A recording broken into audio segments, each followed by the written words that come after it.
Esta es la sexta y última entrega que hago de estos puntos de vista que he dedicado, 6 en total, a este artículo de formato largo de este periodista muy prestigioso, Peter Savodnik, que escribió un ensayo que se titula «Cómo los intelectuales encontraron a Dios», que básicamente aborda la creciente tendencia de personas muy importantes que han comenzado a considerar seriamente el valor y la importancia, y muchos de ellos han dado el paso hacia una conversión abierta y explícita al cristianismo, o por lo menos a expresar su convicción de la importancia y del valor del argumento cristiano, y cómo esto ha significado un creciente ocaso a los años de esplendor que tuvo el ateísmo militante, promovido por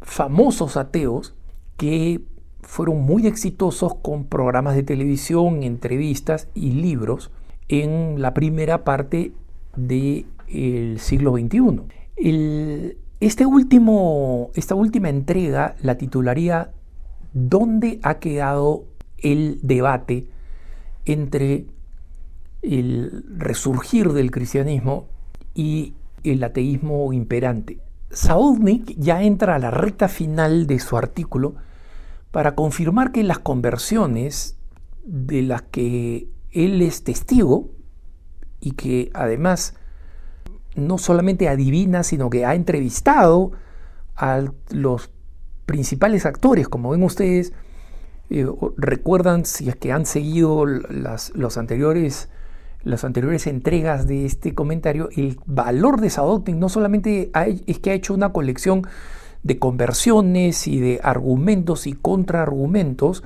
de los nuevos cristianos y los ateos, sino que los ha entrevistado en esta recta final del año 2024 para saber exactamente lo que piensan y lo que dicen. Es decir, tiene las versiones más recientes, tanto de los conversos como de personas como Richard Dawkins, el gran superateo, ¿no? Savodnik dice: estas conversiones no son solo culturales, es decir, esta cultura no tiene nada que ofrecerme, la rechazo y me vuelvo cristiano como una especie de protesta contracultural, sino que son genuinas, son personales. Y precisamente porque son genuinas y personales, tienen un serio impacto en la cultura. Y esto no lo dice Savodnik, lo digo yo, es que el verdadero cristianismo, y lo dicen ustedes también porque lo saben, ¿no? El verdadero cristianismo, específicamente el catolicismo, siempre tiene un impacto en la cultura. Esa es la prueba de que es un catolicismo auténtico, impacta en la cultura. Nosotros comenzamos a hacer las cosas, nosotros comenzamos a transformar las cosas en base a lo que creemos.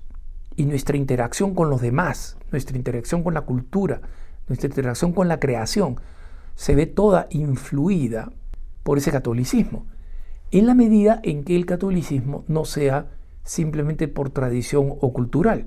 Eso ya lo decía el Papa Benedicto XVI. Los católicos van a ser muchos menos, pero más orgánicos, o sea, van a ser católicos convencidos. Su pertenencia a la Iglesia no va a ser y su participación en las actividades de la Iglesia, ir a misa los domingos, por ejemplo, no va a ser una excusa para vivir en el mundo. Esas personas dicen: sí, yo soy mundano, sí hago esto, sí engaño acá, sí, pero los domingos voy a misa. Son como esas personas que dicen: sí, como todas las cerdadas, todos los carbohidratos y todos los cebos que puedo, pero el domingo pues voy al gimnasio, ¿no? No. Ir al gimnasio no es una excusa, es una razón para vivir una vida sana. Así de forma similar, el católico orgánico es un católico para el cual ir a misa o visitar el Santísimo o rezar el rosario o rezar en familia es la razón por la cual vive una vida diferente que impacta en la cultura. Este es mi comentario al artículo de Savodnik. Savodnik no lo dice así, pero Savodnik sí dice lo siguiente, ¿no? Cuando yo le mencioné a Dawkins, cuando entrevistó a este ateo sobre qué cosa piensa de tantos intelectuales pasando al cristianismo, y cómo Dawkins hizo esta distinción entre lo cultural y lo teológico. No, yo soy un cristiano cultural, yo feliz de que, digamos, permanezcan las catedrales, las obras de arte, las obras musicales de tradición cultural católica, pero soy feliz, literalmente, en la palabra de Dawkins, de que cada vez existan menos cristianos, ¿no? Pero cuando el Saognik habla con Kingsnorth, el super ecologista que fue, como mencioné en uno de los capítulos, que fue un ecologista fanático y de los pioneros en Inglaterra, que luego pasó del ateísmo al budismo zen, y luego del budismo al paganismo y a la Wicca, o sea, básicamente brujería, y que finalmente se termina convirtiendo a la ortodoxia cristiana en Irlanda. Kingsnorth le dice a Saognik: oye, yo creo que Dawkins deliberadamente ha ignorado una conversación más seria sobre la naturaleza de qué cosa significa creer. Kingsnorth dice: seguramente para Dawkins creer no son más que algunos químicos en el cerebro, ¿no? Esta dopamina con que otros químicos influencian en mi cerebro me hace sentir bien cuando voy a la religión, y ¡ping!, por una razón puramente biológica yo termino creyendo. Pero la razón, dice Kingsnorth, la razón por la que la religión persiste es porque los seres humanos siguen teniendo experiencias de Dios, y Dawkins no quiere enfrentar esa pregunta, simplemente no quiere manejarla. Y aquí Saognik introduce a otro personaje, y es un personaje que Saognik llama los del nuevo renacimiento, ¿no? El nuevo renacimiento, pero esta vez el renacimiento cristiano. Y habla de un personaje muy importante en Estados Unidos, porque es una especie de ejemplo de el hombre que logró todo lo que quería, ¿no? Y este hombre se llama Jordan Hall, H-A-L-L, Jordan Hall. Y que durante 2 décadas, Jordan Hall, que ahora tiene 52 años, ha sido este tipo que aparecía, un multimillonario que aparecía en absolutamente todo lo que era importante. Fue extremadamente influyente en el desarrollo de Internet, en la creación del Burning Man, o sea, este encuentro neopagano en medio del desierto de Nevada, donde los hombres van a tomar cerveza, a escuchar música rock, a hacer un evento completamente, digamos, expresión de la nueva masculinidad, así sin ningún tipo de control por el feminismo, y que termina con la quema de un hombre gigantesco, ¿no?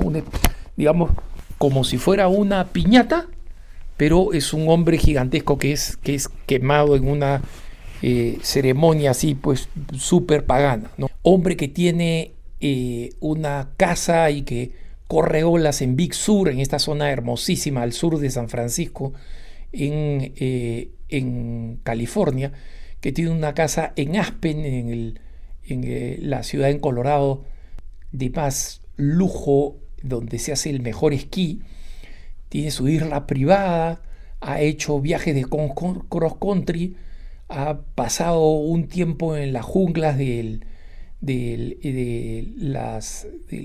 la zona más selvática del sur del Ecuador, y él lanzó varias empresas de tecnología de video y las juntó todas en un solo paquete, las hizo cotizar en la bolsa de 2006 y luego las vendió y se retiró a los 35 años. A los 35 años ya era multimillonario, y por eso es que ha podido tener esta vida que supuestamente todos los hombres de éxito, entre comillas, envidian, ¿no? Haber estado por todos lados, islas, casas en los mejores lugares del mundo, el dinero para gastar y para irse de aventura, todo lo que quiere. Y Jordan Hall le dice, mira, la razón por la que yo iba a todos estos sitios no es porque simplemente me lo podía permitir, sino porque estaba constantemente buscando, constantemente angustiado para saber qué más había allí fuera que pudiera convertirse en, que pudiera ser para mí the thing, o es decir, la realidad, la cosa. Es decir, en vez de seguir pasando de una de estas actividades a otras y comérmelas pues como si fueran taquitos, tortillas chiquitas, arepas o lo que fuera, o caramelos, realmente encontrar algo que le dé sentido a mi vida. Y Hall dice, esto me sucedió a mí el 2022, cuando en ese entonces quien era mi novia, ¿no? Y que ahora es mi esposa, Vanessa, llegamos a un pequeño pueblecito en las montañas Blue Ridge, allí en la zona más oeste del estado de Carolina del Norte, en una región que es cristiana bautista profunda, ¿no? Y de gente bien modesta de recursos económicos. Es una de las zonas más modestas económicamente de los Estados Unidos. Y nosotros estamos recorriendo acá todas las montañas al costado del río Shenandoah, ¿no? Que vienen desde Virginia del Este, pasan por Kentucky, ¿no? Y ellos estaban acá viendo la belleza natural y de repente llegan a este pueblito en medio de las montañas Blue Ridge y terminan en una iglesia que se llama de Swannanoa, y la iglesia cristiana de Swannanoa. Por si acaso, varios de estos nombres son nombres extraños porque son de origen nativo americano, ¿no? Y se mantienen ahí. Una iglesita de ladrillos rojos, torrecita puntiaguda blanca, una congregación pequeñita, probablemente unas 200 personas. Entré acá y encontré una vitalidad que no había encontrado en otros lados. Una vitalidad, gente muy modesta, poca gente, personas rurales, de vida muy sencilla, y dice, encontré una vitalidad que no había visto en otro lado. Dice el tipo que ha estado en aventuras en la jungla, en el Ártico, que fue uno de los fundadores de Burning Man, ¿no? Y esto es lo que le dijo a Sadovnik, ¿no? Había una luz y una riqueza muy distinta del optimismo frenético que yo vi en el Silicon Valley hace 10 o 15 años atrás, cuando había toda esta energía de que estamos cambiando el mundo, que estamos creando internet, ¿no? Y no, esta era serena, había un sentido de rectitud que era tremendamente calmado. Todo era estable y bueno. Y descubrí cómo avanzar en la vida podía ser hecho por gente muy ordinaria y que siempre van a haber altos y bajos, y que si tú tienes una comunidad de personas que comparten tus creencias y que está allí para preocuparse por ti auténticamente, entonces tienes lo que necesitas. O sea, en otras palabras, Hall básicamente está diciendo, no necesitas ser un multimillonario que pueda financiarte estas emociones y estos descubrimientos en la vida. No necesitas tener un montón de casas, no necesitas ninguna de estas experiencias. Y dice, yo nunca había tenido esta experiencia religiosa. Mi mamá era una judía no creyente y mi padre era un católico no practicante, o sea, simplemente lo habían bautizado y por esa razón se llamaba católico, ¿no? Y dice, el vacío que me tomó años escapar, no solamente era mi propio vacío, era un vacío que yo veía en toda la sociedad. Y esa es la razón por la que iba de un sitio a otro y no encontraba una respuesta, porque la sociedad también estaba vacía. Y yo creo que ahora estamos enfrentando un peligro claro y presente. Es el fin de la cultura. Creo que si seguimos como estamos, es decir, con esta cultura de la complacencia, del paganismo, vamos a llegar a un final catastrófico y muy pronto. Y él se refiere a todo lo que se está viendo, ¿no? La caída de los índices de natalidad a niveles catastróficos que he mencionado en muchas ocasiones, la implosión y desaparición de la familia, las actuales relaciones en un mundo virtual y de pura transacción que está reemplazando las relaciones reales de personas que se quieren, personas que viven puramente en el mundo digital que él ayudó a crear, ¿no? Y que está reemplazando interacciones genuinas entre personas que se ven, se visitan y realmente se preocupan la una de la otra, ¿no? Hay una ruptura, le dice Hall, que explique por qué por primera vez en la historia norteamericana jóvenes varones que se han visto afectados especialmente por la crisis de las drogas y que cada vez están obteniendo menos títulos universitarios y que se encuentra cada vez en una realidad más difícil de encontrar un trabajo. Por primera vez estos jóvenes varones son más religiosos que las mujeres jóvenes. Una encuesta de las iglesias ortodoxas en los Estados Unidos, por ejemplo, reporta que el 78% de sus conversos entre 2019 y el 2022 son hombres. Normalmente las conversiones de la vida frívola eran mucho más altas entre las mujeres, pero nunca el 78%, ahora ha volteado al 78%. Miremos los grandes eventos que estamos viendo en Wilmore, Kentucky, uno de los renacimientos, o sea, en medio de ninguna parte, Estados Unidos básicamente, dice Saognik, ¿no? Uno de los momentos de reavivamiento cristiano, evangélico, más importantes sucedieron en el 2023 y la gran mayoría eran personas jóvenes.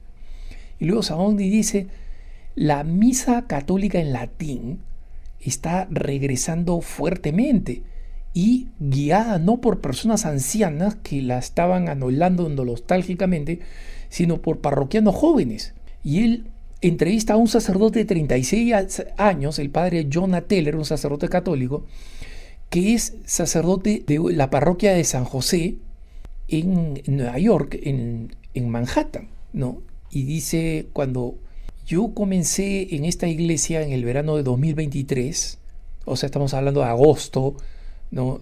Porque estamos hablando del verano del hemisferio norte.